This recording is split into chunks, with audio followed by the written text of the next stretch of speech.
भारत का संविधान कैसे बना ये कहानी तो शायद हम सब ने कभी ना कभी सुनी ही है, लेकिन आज हम इसे एक बिल्कुल अलग, एक नए अंदाज से देखने वाले हैं।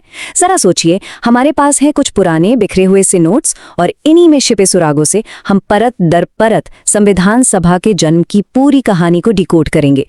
तो चलिए साथ मिलकर इस पहेली को सुलझाते हैं। अब ये देखिए, पहली नजर में क्या लगता है? बस कुछ बेतरतीब, मुश्किल से पढ़े जाने वाले नोट्स, है ना? लेकिन सच तो ये है कि इतिहास अक्सर ऐसी ही पहेलियों में छिपा होता है और हमारा काम है इन्हीं सुरागों को एक साथ जोड़ना, ये जानने के लिए कि इतने बड़े राष्ट्र के संविधान की नींव आखिर रखी कैसे गई।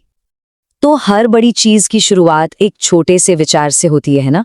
हमारी कहानी भी बिल्कुल वहीं से शुरू होती है, उस एक पल से जब पहली बार एक स्वतंत्र भारत के लिए अपने खुद के संविधान की मांग की गई। ये बस एक मांग नहीं थी, ये वो चिंगारी थी जो आगे चलकर देश की तकदीर लिखने वाली थी। और सवाल उठता है कि ये विचार आखिर आया किसके दिमाग में? वो पहले इंसान कौन थे? वो थे M.N. रॉय। जी हाँ, इन्होंने ही सबसे पहले संविधान सभा का आइडिया सामने रखा। कह सकते हैं कि उन्होंने ही वो पहला बीज बोया था जिससे बाद में भारत के संविधान का इतना बड़ा पेड़ उगना था। और ये विचार सामने कब आया? साल था 1930। सोचिए, एक ऐसा दौर जब देश गुलामी की जंजीरों में जकड़ा हुआ था।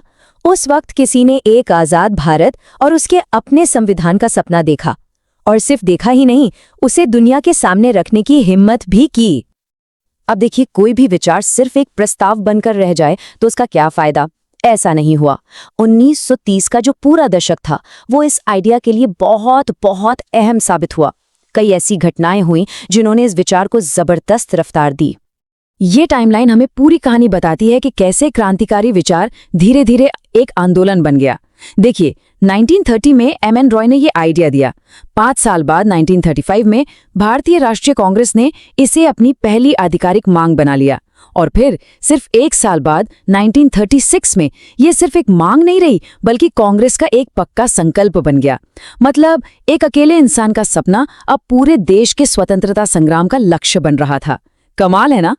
इन सभी कोशिशों और संघर्षों के बाद अब हम कहानी के उस मोड़ पर आ पहुंचे हैं जहां ये विचार, ये सपना आखिरकार एक हकीकत की शक्ल लेने वाला था।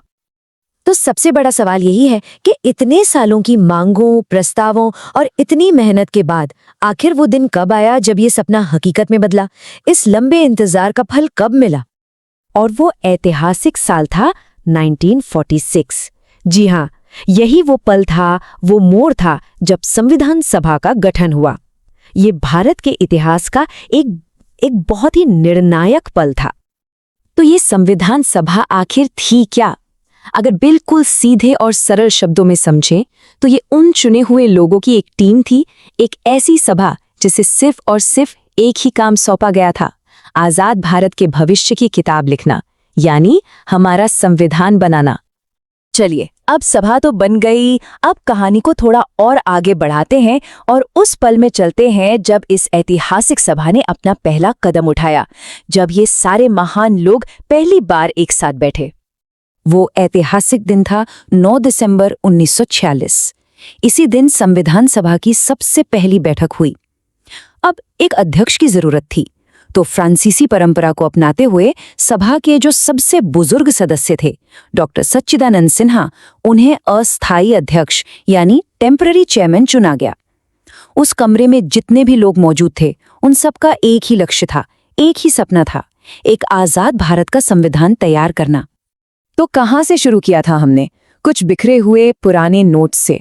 और कहाँ तक आ पहुंचे? एक देश के सबसे बड़े दस्तावेज के जन्म तक। ये पूरा सफर हमें एक बहुत गहरे सवाल पर लाकर छोड़ देता है। आखिर एक अकेले विचार में, एक सोच में कितनी ताकत होती है कि वो एक पूरे देश की नियति बन जाए? जरा सोचिएगा।